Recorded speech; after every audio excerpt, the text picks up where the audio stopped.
같습니다. 네, 맞는 얘기고요. 지금 이제 이 분계의 원리까지 거래의 8요소 여러분 꼭 알아야 된다고 제가 이게 말씀을 드렸었죠. 거래의 8요소를 지키지 않은 분계는 무조건 틀린 분계다. 이렇게 말할 수 있는 거거든요. 그래서 차변 요소에 있는 자산의 증가, 부채의 감소, 자본의 감소, 비용의 발생. 대변 요소에 있는 자산의 감소, 부채의 증가, 자본의 증가, 수익의 발생. 이 차변 요소와 대변 요소가 항상 결합을 해서 분계를 한다는 얘기죠. 그래서 우리는 그것을 거래의 이중성이라고 하고, 이 차변이 결과이면 대변이 요인이 되고, 또 대변이 결과라면 차변이 요인이 되는 서로 상호간에 인과관계가 있는 그러한 분계 작업을 하게 된다. 이렇게 말씀을 드렸습니다. 그리고 금액이 역시 차변 금액과 대변 금액은 항상 일치하게 우리가 기록을 하기 때문에 대차 평균의 원리라는 것은 바로 그런 것이다 이거죠. 차변의 합계와 대변의 합계를 나중에 다 더해보면 항상 일치하게 되어 있다. 이러한 원리로 우리가 분계라는 걸 하게 됩니다. 그러면 회계상 거래는 앞에서 뭐였느냐? 자산부채 자본과 비용과 수익의 변화가 일어나는 것이 회계상 거래다 이랬습니다. 그리고 자산부채 자본의 변화라는 것은 여기서 여기까지가 재무상태표이기 때문에 재무상태표의 변동이 일어나거나 또는 여기서 여기는 손익계산서란 말이죠. 손익계산서의 변동이 일어나는 것, 이것이 바로 회계상 거래라 이렇게 정리를 했습니다. 자, 그래서 이제 우리가 분계를 그럼 하려면은 이렇게 8가지만 알아서 어떻게 분계가 되느냐? 그렇지 않죠. 자산에도 수많은 계정 과목이 있고, 부채에도 수많은 계정 과목, 자본에도 역시 많은 계정 과목이 있습니다. 비용에도 많이 있고, 수익 계정 과목도 많이 있다 이런 얘기죠. 그래서 우리가 그 계정 과목을 앞으로 많이 습득하고 암기도 하고 해야 되죠. 그래서 지난 시간에 여러분에게 계정 과목 암기하시는데 도움되라고 이 양면으로 인쇄를 해드렸습니다. 그래서 그걸 꾸준히 한번 외우는 연습을 쭉 해주시고요. 그리고 이제 분계를 하려면 이제 계정 과목 단위로, 그래서 이제 계정 과목을 제가 인쇄를 해드렸고, 계정 과목 단위로 이제 분계를 해야 되는데, 우리가 어떤 거래를 보고서 어떤 계정 과목을 사용할 것이고, 또 그 계정 과목을 차변에 기입할지 또는 대변에 기입해야 될지를 판단해야 되고, 이 판단을 할 때 거래의 8요소를 여러분이 적용을 해야 된다는 것이죠. 그리고 금액은 얼마로 할 것인가, 그 내용을 보고 금액을 산출을 해야 된다. 그래서 상품 20만원을 현금으로 구입했다라고 하는 분계를 우리가 앞 시간에서 이렇게 해야 된다라고 우리 배웠죠. 상품이라는 자산이 증가했기 때문에 자산 증가는 차변이더라. 자산 증가는 차변이라는 건 뭐죠? 거래의 8요소라는 거죠. 그래서 상품을 차변에 기록하는 것이고, 자산의 감소는 대변이더라. 그게 뭐죠? 거래의 8요소라는 얘기예요. 그래서 현금이라는 계정은 대변에다가 기록해야 된다는 거죠. 거래 금액이 20만 원이기 때문에 차변, 대변 모두 20만 원으로 자산 증가 20만 원, 대변에 자산 감소 20만 원. 이러한 거래의 결합관계가 맞았는가 하는 것을 여러분이 거래의 8요소로 검증을 해보셔야 되고요. 분계는 이렇게 기록을 하면 돼요. 차변에 상품 20만 원, 대변에 현금 20만 원. 이렇게 기록을 하시면 됩니다. 그리고 이제 여기 여러분이 종이에 기록하실 때 차변 상품 20만 원, 대변 현금 20만 원, 이렇게 차변 대변을 직접 쓰기도 합니다만은 차변 대변 쓰는 게 좀 귀찮잖아요. 왼쪽이면 차변이고 오른쪽이면 대변이거든요. 그래서 가운데에다 이렇게 선을 딱 긋습니다. 선이 삐뚤어졌는데, 삐뚤어지려면 이렇게 삐뚤어지는 게 좋아요. 이렇게 사선으로. 이런 사선 안 씁니다. 이런 사선은 오른쪽 상단에서 왼쪽으로 이렇게 내려오는 이런 사선. 아니면 그냥 반듯이 이렇게 반듯이 그어가지고 이렇게 쓰기도 해요. 그래서 가운데 선을 긋고 왼쪽에다 상품 20만 원, 대변 오른쪽에다 현금 20만 원 하면은 이게 차변 20만 원, 대변 20만 원 이렇게 이해를 할 수 있는 것이죠. 자, 그래서 우리가 분계를 연습을 하고 나서 그 다음에 이제 전기라는 걸 우리가 공부를 해야 되죠. 그래서 앞 시간에 여기까지 제가 설명을 드렸으니까요. 여러분 제가 어제 나눠드린 아니 어제가 아니죠. 앞 시간에서 나눠드린 요 분계 6문제 한번 같이 한번 해보겠습니다.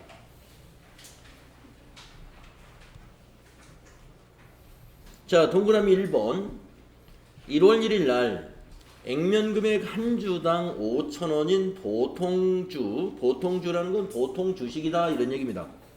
보통주 200주를 액면가로 현금으로 액면 발행하였다. 뭐 같은 말이 두 번 들어갔네요. 예, 액면 발행했다. 액면가로 발행했다 이 말입니다. 200주 5,000원으로 액면가가 5,000원인데 액면가로 발행했다.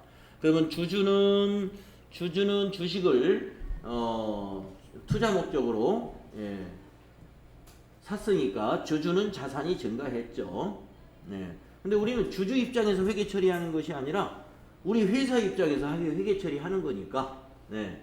회사는 돈을 받았죠. 주주한테. 얼마 받았습니까? 5,000원씩 200주를 곱하기로 한번 해봐야 되겠죠. 520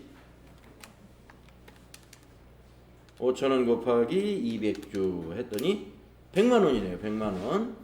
자, 100만원을 기업이 받았습니다. 주주에게 현금 발행을 했대요. 현금. 네, 그러면 차변에 여기 제가 다 써놨네. 차변에 현금 100만원 이렇게 기록하면 돼요. 차변에 현금 100만원. 그리고 차변에 현금 100만원이라는 것은 뭐다? 자산의 증가니까 차변에 기록한다. 자, 그리고 대변 요소는 뭐냐면은 현금이 들어왔는데 왜 들어왔느냐 이거 원인이. 자, 우리가 말이죠. 이 주식이라고 하는 것을 주식이 유가증권이잖아요. 유가증권. 회사가 증권을 발행해 준 거예요. 그러면 그것을 우리는 무엇으로 정리하느냐면은 주식회사에 자본금으로 계정 처리합니다. 자본금. 그게 바로 자본금이 돼요. 출자를 했으니까 주주가 출자 받은 돈. 그래서 주주에게 우리가 주식을 주잖아요. 그 주식의 액면가가 자본금이 돼요. 그래서 자본금이라는 개념 과목은 주주에게 주식을 발행해 줄 때 그 액면가 한 주 발행했으면 5,000원이 자본금이고 200주 발행했으니까 100만원이 자본금이 되는 것입니다. 그러면 자본금이라는 것은 자본 계정이거든요. 자본금을 대변에 기록했다는 것은 왜 그랬느냐? 자본의 증가니까. 그래서 거래의 판료소에서 여기는 자본의 증가에 해당이 된다. 자본의 증가. 그래서 여러분 거래의 판료소의 대변에 보면 자본의 증가라는 거 있죠? 대변 요소 중에. 차변 요소 중에 보면 자산의 증가가 있고 서로 결합이 잘 됐죠?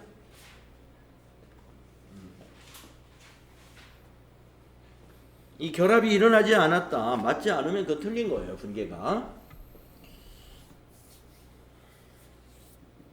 자, 그래서 분계 한번 해봤습니다.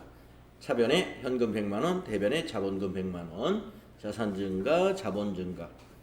다음 두 번째 동그라미 2번 한번 해보겠습니다. 1월 2일 날 차용 증서를 받고 현금 50만 원을 6개월간 거래처에 빌려주었다. 네. 자, 돈을 빌려줬대요. 현금을. 네. 조금 전에 위의 거래에서는 현금이라는 것이 자산인데요. 현금이라는 자산이 들어왔습니다만은 이번에는 돈을 빌려줬으니까 현금이라는 자산이 밖으로 나갔습니다. 그래서 감소죠. 그래서 현금이라는 개념 과목은 대변에 기록하는 거죠. 대변에. 그래서 대변에 현금 50만 원 이렇게 기록하면 되죠. 이것은 왜 대변에 가느냐? 자산의 감소니까. 자산의 감소니까 대변에 간다. 자, 돈을 빌려줬으면 나중에 6개월 후에 이걸 받아야죠. 6개월 후에는 받을 거란 말이에요. 물론 이제 원금만 받는 게 아니라 정해진 이자까지 받겠지만 지금 단계에서는 뭐 6개월 후에 받을 채권으로 기록을 해야 돼요. 그 개정 과목이 뭐냐면요. 아시는 분 있네요. 돈을 빌려주는 걸 대여금이라고 하고요. 6개월 빌려줬다 그러면 단기 대여금이에요. 1년 이내에 받기로 한 돈은 다 단기 대여금입니다. 우리가 회계에서 단기, 장기 이런 그 개정 과목 앞에 단기 또는 장기라는 단어를 많이 붙여서 쓰고 있는데요. 단기와 장기의 차이는 1년이라는 거. 반드시 그런 건 아닌데 대부분 다 1년으로 보시면 돼요. 그래서 6개월간 돈을 빌려준 거 단기 대여금이 된다. 반대로 만약에 우리가 거래처로부터 아니면 은행으로부터 6개월에 갚기로 하고 돈을 빌렸어요. 그러면 단기 뭐가 될까요? 빌리는 거. 우리 회사는 지금 빌려줬는데 거래처는 이걸 단기 대여금이라고 기록할까요? 빌려간 회사는 단기 차입금. 그렇죠? 단기 차입금. 그래서 이 개정 과목이 말이죠. 이 상대방 입장에서 이 개정 과목을 같이 짝으로 이렇게 외우면 좀 외우는데 힘이 좀 덜 든다고 그럴까요? 한꺼번에 2개씩 외울 수가 있어요. 예를 들어서 외상 매출금을 외울 때 자, 우리가 거래처에다 상품을 외상으로 팔았을 때 차변의 외상 매출금이라고 기록하거든요. 그럼 한번 상대방 거래처를 한번 생각해 보는 거예요. 그러면 상대방 회사는 돈 안 주고 우리 상품을 사갔으니까 어떻게 기록할까? 외상 매입금. 그렇죠. 그 회사는 채무가 돼요. 즉 부채. 사간 회사는, 우리 회사는 돈을 받아야 되니까 자산, 채권이 돼요. 채권. 그래서 이 개정 과목은 이렇게 상대방 거래처에서는 이런 경우 상대방은 어떻게 회계 처리할까? 이걸 같이 생각하면서 이렇게 하면은 더 재미도 나고 개정 과목을 잊어버리지 않습니다. 그래서 단기 대여금이 있으면 거래처는 이걸 단기 차입금이라고 기록할 것이다. 그 단기 대여금은 자산이란 말이죠. 자산을 차변에 기록했기 때문에 뭐죠? 자산 증가죠. 자산을 차변에 기록하면 자산 증가다. 거래의 판료소.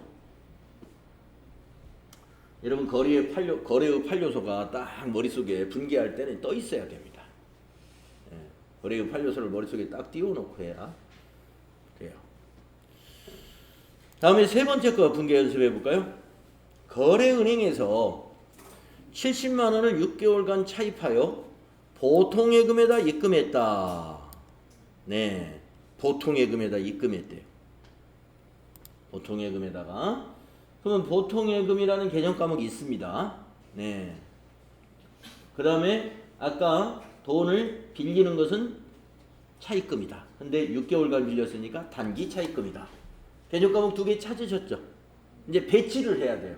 단기 차입금을 어디에? 차변이냐 대변이냐. 또 보통예금을 차변에 놓을 거냐 대변에 놓을 거냐. 그거를 잘 결정해야 돼. 그걸 결정하려면 뭐예요? 거래의 판료소. 그 원칙을 지키면 돼요. 자, 그러면 보통예금을 먼저 한번 생각해 보겠습니다. 뭐 2개를 한꺼번에 생각하지 말고 하나씩 쪼개서. 자, 보통예금은 자산이거든요. 지금 자산이 늘었습니까? 줄었습니까? 늘었죠. 그러면 자산의 증거는 어느 위치죠? 그렇죠. 그래서 그렇게 결정하시면 돼요. 그래서 차변에 이렇게 쓰는 겁니다. 보통예금 70만 원. 그것은 거래의 판료소로 볼 때 자산의 증가예요. 자산의 증가다. 고로 차변에 오는 것이다. 자, 그러면 이제 상대 계정 과목은 뭐였냐면은 이제 단기 차입금입니다. 자연스럽게 단기 차입금은 반대쪽으로 합니다. 대변이죠. 자, 단기 차입금은 부채이기 때문에 부채 계정을 대변에 기록하게 되면요, 그렇죠, 부채의 증가가 돼요. 부채가 늘었다. 네. 그렇습니다. 우리가 이 부채라고 해서 뭐 부채 없이 사업을 할 수 없는 건 부채 없이 사업을 못 하죠. 예.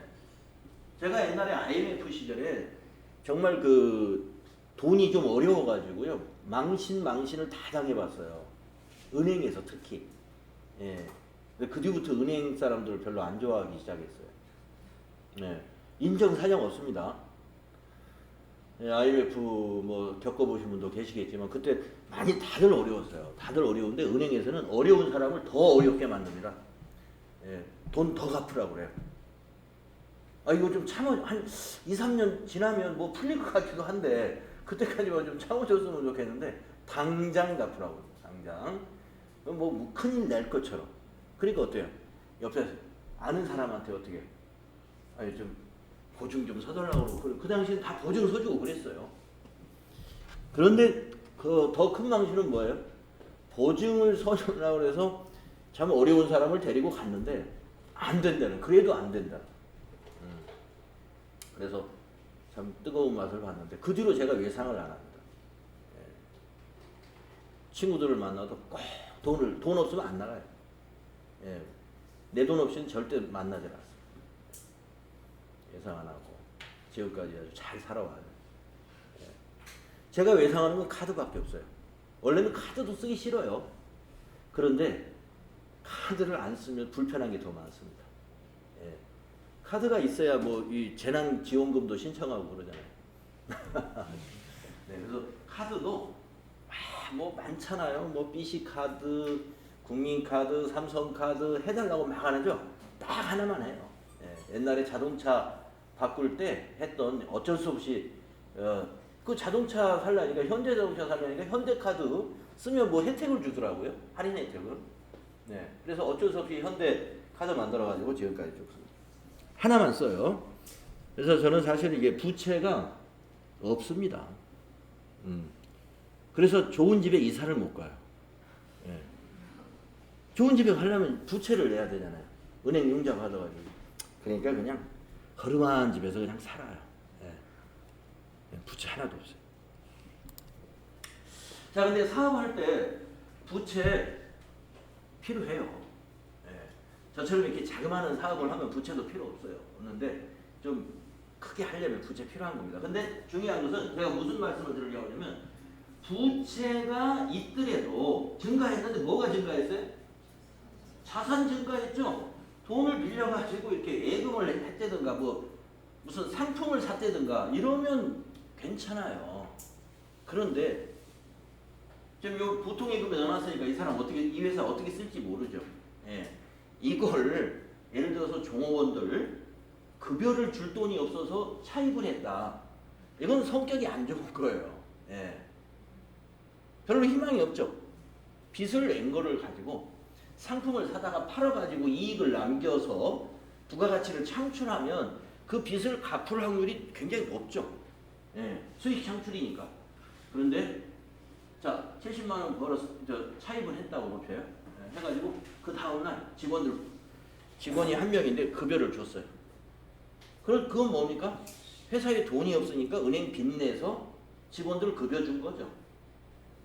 예, 그러면 이제 그 상황이 지속되면 상당히 어려운 상황이 오게 되죠. 그래서 우리가 이제 가정에서도 융자를 받아가지고 뭐 요즘 부동산 값이 오른다 그러면 뭐 땅을 사놨든지 뭐 아파트 입주를 했다든가 이렇다면 이제 그게 오를 확률도 있고, 오르지 않더라도 일단 그게 자산으로서 가치가 있는데, 예, 우리가 쓸 돈이 없어서 빚을 낼 때가 가장 내가 힘들 때예요. 예, 그래서 기운을 내야 됩니다. 기운을 내야 되고 가능한 빚을 안 쓰는 게 좋아요. 예, 그냥 이게 쪽팔리게 살더라도 빚 없이 사는 게 편한 것 같아요. 네. 자, 괜히 쓸데없는 얘기. 하여튼 제가 IMF 때 굉장히 충격이 컸어요. 네, 잘 살아났어요. 그래서. 자, 그 다음에 4번 한번 볼까요? 1월 20일 급여 3만 원을 보통 예금에서 이체해서 지급했다. 예, 이거 돈 빌려다가 이거 급여 준 모양인데, 이 회사. 예. 급여 3만 원을 보통 예금에서 이체해서 지급했다. 그랬네요. 자, 그러면은 여기서 보통 예금이라는 개정 과목 하나 찾았죠. 또 하나 개정 과목이 문장 중에 보입니다. 뭐가 보일까요? 그렇습니다. 급여. 그래서 보통예금은 지금 앞에서 나왔으니까 보통예금은 자산입니다. 그렇다면 여러분 급여는 무엇일까요? 예, 비용입니다. 예, 급여는 비용이에요. 그래서 개정 과목을 이제 배치를 하는 겁니다. 자, 보통예금에서 이체했다. 자, 보통예금을 여러분 차변에 놓을 거예요? 대변에 놓을 거예요? 예, 감소했으니까. 그렇죠. 그래서 보통예금은 대변이다. 왜? 자산의 감소니까. 자산의 감소니까. 급여는 차변이다. 급여는 차변이다. 왜? 예, 거래의 판료소에서 비용의 발생은 차변이라고 합니다. 비용의 발생은 차변이다. 이런 원리를 여러분이 적용해 가면서 분개하시는 거예요. 다음에 5번째 거 보겠습니다. 1월 30일 단기 대여금에 대한 이자 5만 원을 받았답니다. 예. 자, 여기서 개정 과목이 두 개가 보여요. 하나는 이겁니다. 단기 대여금. 아까 저기서 빌려준 돈 있었죠? 그 단기 대여금. 6개월간 빌려준 거.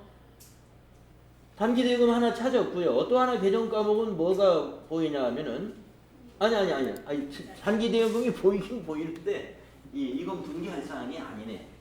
보니까 그렇죠. 단기 대여금을 받은 게 아니라 뭘 받았어요? 그렇습니다. 이자. 여러분 이자에는 두 가지가 있습니다. 지금처럼 받는 이자, 이것을 이자 수익이라는 개정 과목을 써요. 그러면 반대도 있겠죠. 예, 저 거래처에서는 돈을 지급하는 이자가 있는 거죠. 이자 비용 그렇습니다. 예, 그래서 이자 수익과 이자 비용을 같이 여러분이 딱 정리해 놓으면 좋아요. 아, 받는 회사는 이자 수익, 이자 주는 회사는 이자 비용. 그렇습니다. 그러면 이건 이자 수익입니다. 자, 그러면 이자 수익을 먼저 한번 배치해 보겠습니다. 이자 수익은 당연히 수익이죠. 개정 과목 이름에 수익 들어갔는데 뭐 수익 확실하게. 자, 수익이 지금 발생했어요. 거래의 판료소에서 수익 발생은 어디죠? 그렇습니다. 대변에다가 이자 수익 5만 원 이렇게 기록하는 거예요. 왜? 거래의 판료소에 수익의 발생이다. 수익의 발생. 자, 이제 차변은 말이죠. 현금으로 받았다 그랬어요. 현금. 예. 여기서는 단기 대여금하고 관련은 있지만 단기 대여금에 대한 회계 처리할 사항은 아니에요. 예. 그래서 현금을 받았어요. 그래서 현금이라는 자산이 차변에 오는 거죠. 현금 계정 차변. 왜? 자산의 증가니까. 자산의 증가가 된다.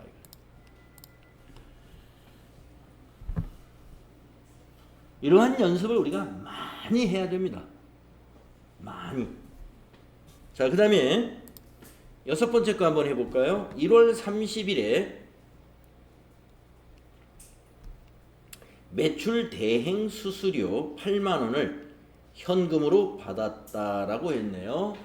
자, 현금이라는 개정 과목 확실히 하나 찾았고, 현금 받았으니까 5번에서 있는 것처럼 자산 증가니까 차변에 현금 8만 원 틀림없죠.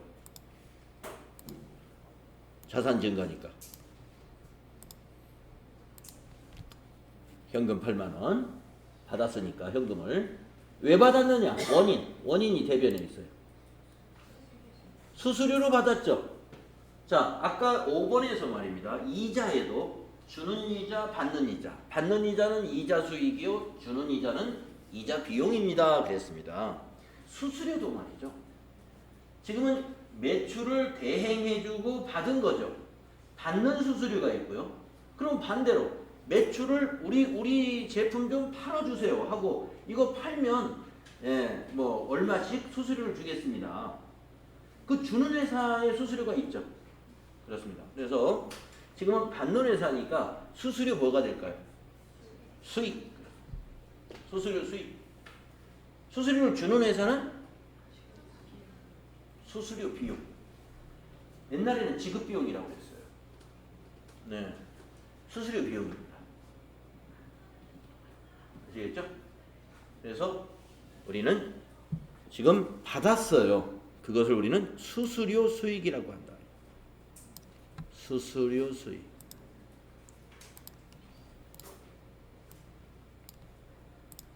수수료 수익이요. 네. 수익 발생. 수익 발생은 대변이다.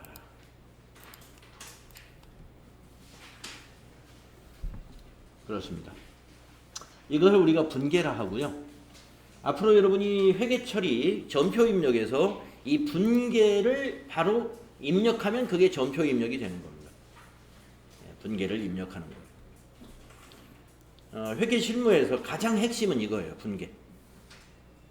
분계고 특히 전산회계에서는 이 분계는 이제 일부 그 자동 분계라고 하는 기능이 지금 뭐 이제 프로그램들이 굉장히 많이 좋아지고 이래가지고 자동 분계 뭐 이런 것도 있고 해서 편리해지긴 많이 편리해졌습니다. 그런데 자동 분계된 게 다 맞는 게 아니에요. 일부는 우리가 좀 사람이 이렇게 수정도 해주고 바꿔줘야 됩니다. 대부분은 다 수동이라고 보시면 돼요. 그러니까 일부 자동 기능이 있어요. 그래서 이 전산에서는요, 여기까지만 사람이 입력합니다. 여기까지만. 그 다음은 컴퓨터 프로그램이 쫙 알아서 해당되는 장부에 다 적어버리고 손익계산서, 재무상태표, 합계전액시산표, 일계표, 월계표, 총계정원장 다 만들어버려요. 네. 그러니까 이게 그 과거에는 뭐 회계팀의 말입니다. 모두가 이 분계 전표를 작성해서 결제해주면 또 장부에 옮겨 적어야 되고 하니까 일을 사람이 2번, 3번 같은 일을 계속 하게 됩니다. 그런데 지금은 이렇게 여기까지만 전표 입력하면 컴퓨터 프로그램이 다 해버리기 때문에 그 규모가 굉장히 큰 회사라 하더라도 거기에 회계팀 인원이 과거에 비해서 많지 않아요. 자동화 때문에 자동화의 부작용이죠, 그게. 기업은 이제 인건비를 절약할 수 있어서 수익은 발생하지만 결국에 사회적으로 전체적으로 보면은 인건비 절약하는 것을 인건비로 소득을 높여야 되는 사람 입장에서는 일자리가 막힌 거예요. 참 그 이해하기 힘들어요. 이 세상 돌아가는 그 흐름이 분명히 좋은 건데 사업자 입장에서는. 그래도 노동을 직업으로 하는 사람 입장에는 노동시장이 줄어들어 가지고 힘들죠. 하여튼 좀 지혜롭게 살아야 됩니다. 자, 분계 연습 굉장히 중요합니다. 앞으로 분계는요, 이게 끝나는 게 아니라 앞으로도 계속된다는 거 알아두시고요. 지금 연습했던 그 감을 쭉 가지고 분계하겠습니다. 자, 그 다음에 이제 세 번째 뭐냐? 전기라는 걸 하게 됩니다. 분계가 끝난 다음에 하는 일이 전기다 이거예요. 전기. 이 전기불 이게 아니라 이게 뭐 어디냐면은 옮겨 적는다 이런 의미를 가진 전기입니다. 옮겨 적는다. 근데 옮겨 적는 일을 사람이 과거에는 했지만 지금은 전표 컴퓨터 프로그램에다 입력하는데 옮겨 적는 걸 프로그램이 알아서 하겠죠. 그래서 배울 필요 없지 않느냐. 전기하는 원리를 우리가 뭐하러 아느냐. 프로그램이 알아서 할 텐데 그러지 않죠. 원리는 알아야 됩니다. 원리를 알고 이 프로그램을 쓰는 사람하고요, 원리 모르고 쓰는 사람은 큰 차이가 나요. 큰 차이가 나요. 그 총계정 원장을 보고 해석을 못해. 원리를 모르는 사람. 예. 총계정 원장이 왜 이렇게 기록되어 있지? 잘 해석 못해. 그래서 에라를 잘 찾아낼 수가 없죠. 원리 꼭 알아야 돼요. 그래서 전기하는 것을 연습을 좀 해봐야 된다. 자, 기업의 경영활동에서 회계상 거래가 발생하여 분기한 내용을 해당 계정에 옮겨 적는 것이 전기다. 해당 계정이 설정되어 있는 장부를 우리는 총계정 원장이라고 한다. 이거예요. 총계정 원장. 그러니까 원래는 원장인데 모든 계정 과목에 원장이 있으니까 그걸 우리가 총계정 원장이다 이렇게 부른다 이겁니다. 그러니까 총계정 원장이라는 것은요. 전산 프로그램에서는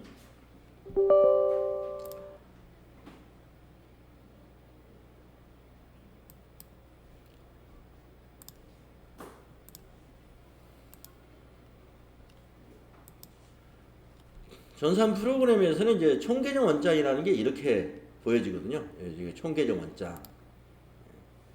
그래서 엔터 치면은 여기 왼쪽에 계정 과목이 101번, 현금 102번, 당좌예금 103번, 보통예금, 정부 보조금, 뭐 외화예금 뭐 해서 쪽쪽쪽 받으러 왼쪽에 계정 과목이 전부 다 있잖아요. 예. 이렇게 모든 계정 과목의 장부들이 모아져 있어서 총계정 원장입니다. 근데 이 총계정 원장은 결국에 하나의 원장이 있어요. 예를 들어서 보통예금이다. 그러면 보통예금이 1월 달에 차변에 7838061이고 대변에 6170000이네요. 네. 자, 보통예금이에요. 여러분 보통예금 자산이잖아요. 네. 차변에 1월 달에 7,800만 원이라고 한번 해볼게요. 여러분 이 보통예금이 입금된 건가요? 출금된 건가요? 7,800원. 네, 입금된 거죠. 네. 어떻게 아느냐? 벌써 여러분은 거래후 판료서를 알고 있는 거예요. 자산이 증가할 때 차변에 기록한다. 그러니까 차변에 7,800원 이 보통예금 입금됐네. 그러니까 은행 계좌에 만약에 이게 우리가 보통예금 계좌를 농협계좌를 쓰고 있다. 그렇다면 은행 계좌의 통장하고 입금액이 똑같아야 돼 이게. 예.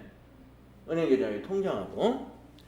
그러면 대변에 있는 요 6,170만 원. 이건 뭐겠어요? 출금. 네. 보통예금에서 빠져나간 거. 예. 빠져나간 거. 예. 그래서 이때 1월 말 잔액은 7억 2천이었다. 7억 왜 이렇게 많지? 예. 전기에 7억이 넘어왔어요. 전기 2월. 우리 전기 2월, 차기 2월 이런 거 배웠죠? 예, 용어에 대해서 기간에서 전기에 넘어온 돈이 7억이 있었기 때문에 이렇게 하니까 7억 2천이 잔액이다. 이런 것이 원장입니다. 근데 원장에 합계만 나오고 내역이 없네. 내역을 보려면요. 이게 지금 제가 더블 클릭을 했는데 이게 지금 보통예금에 대한 원장이에요. 이거는 이제 원장에 가면 세부적으로 나와요. 1월 2일 날 제품 매출해가지고 차변에 550만 원 우리은행 보통예금으로 들어왔다 이거예요. 차변에 입금되었다. 예. 또 2일 날은 보통예금 대체 하나은행으로 1,200만 원이 들어왔다. 이 우리 회사 지금 보통예금이 우리은행만 있는 게 아니라 우리은행, 하나은행, 기업은행, 국민은행, 보통예금 계좌가 되게 많네요. 그래서 이렇게 했습니다. 그러면 또 이렇게 해놓으면 또 보통예금이 우리은행 거, 하나은행 거, 기업은행 거, 제일은행도 있네. 그러면 어떻게 할까요? 거래처별로 또 거래처 원장이라는 것도 있겠죠. 그래서 이것은 이제 보통예금을 중심으로 해서 쭉 날짜별로 집계한 것이고 또 거래처 원장이라는 게 또 있어요. 거래처 원장 가면은 자 1월달 한 달 것만 한번 보겠다. 기간을 1월 한 달로 놓고 보통예금만 보겠다. 엔터 치면은 우리은행 것만 차변 얼마, 대변 얼마, 잔액 얼마. 국민은행 것만 따로 차변 얼마, 대변 얼마, 잔액 얼마. 하나은행 것만 따로 차변 얼마, 대변 얼마, 잔액 얼마. 이런 식으로 또 거래처별로 보는 원장, 장부가 딱 있는 거예요. 그러니까 이런 작업들이 전산회계에서는 아까 분계 작업이 있어요. 분계 작업만 사람이 하고 나면 이걸 지가 다 만들어줍니다. 만들어주는데 원리를 알아야 된다 이거죠. 무슨 원리를 아냐면요. 이 원장, 총계정 원장, 여기 총계정 원장이니까 계정별 원장이 되겠죠.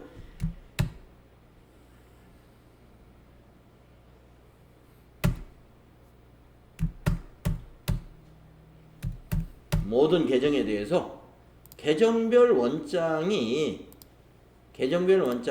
분계된 내용이 일로 오는 거예요. 일로 오는 절차에 대해서 알아보자 하는 거예요.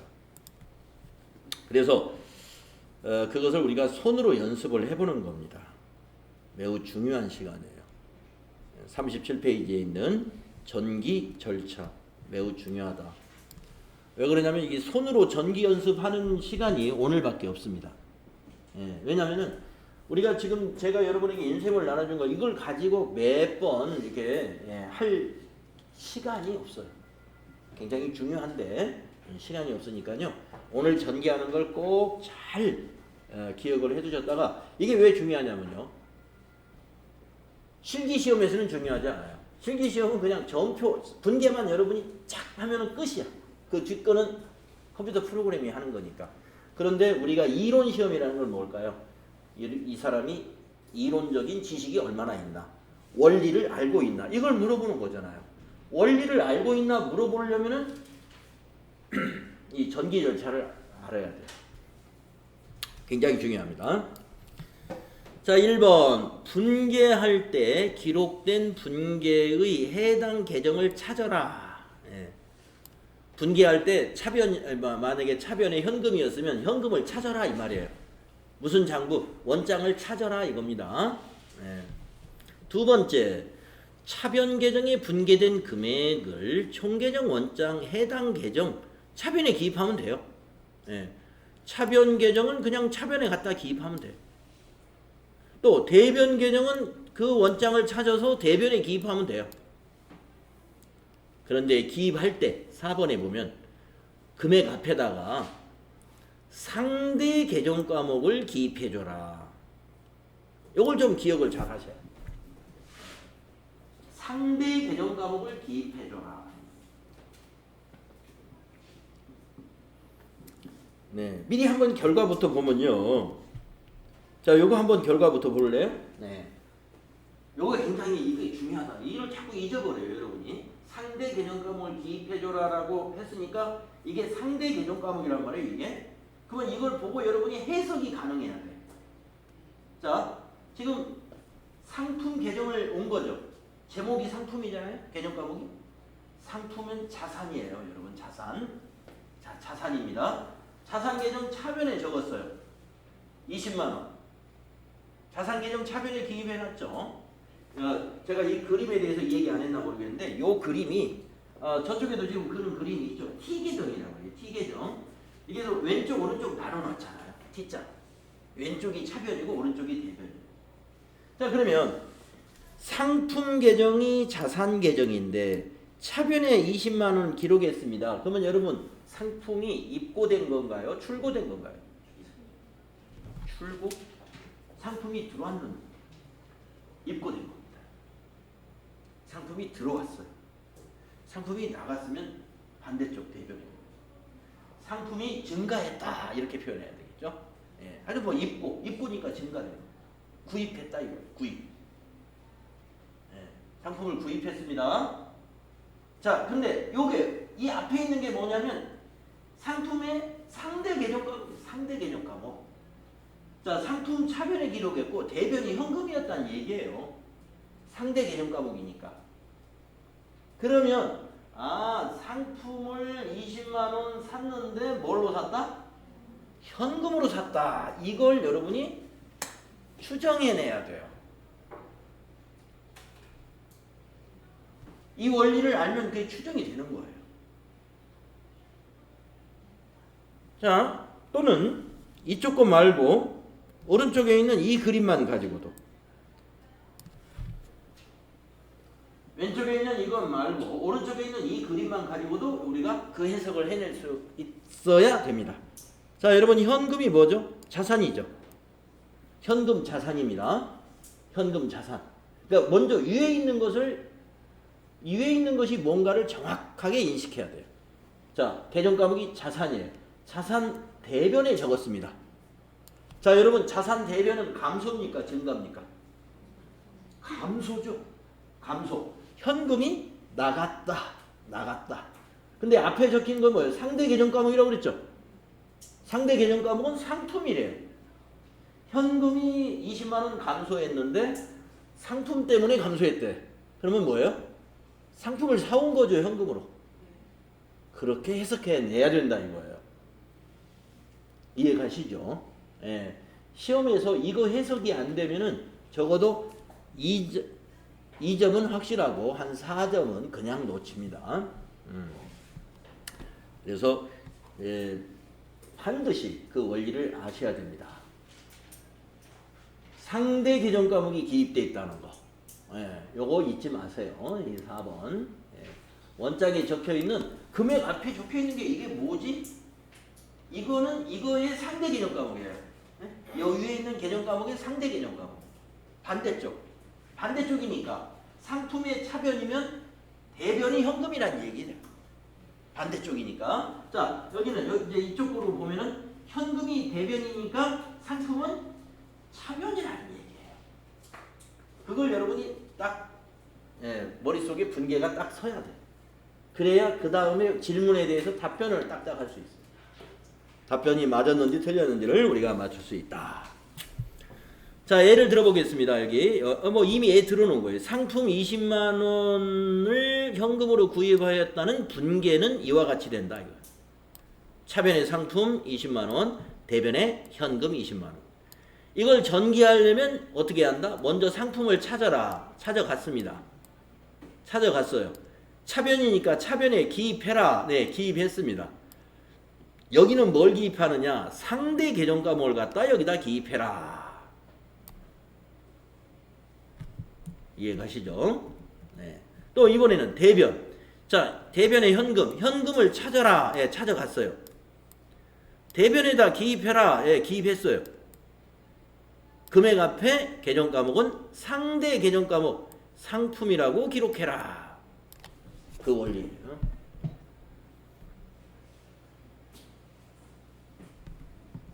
그래서 전기하는 연습은 우리가 이제 10분간 쉬었다가 다음 시간에 전기를 또 아까 6개 분기한 거를 전기를 해볼 거예요. 네, 쉬었다 하겠습니다.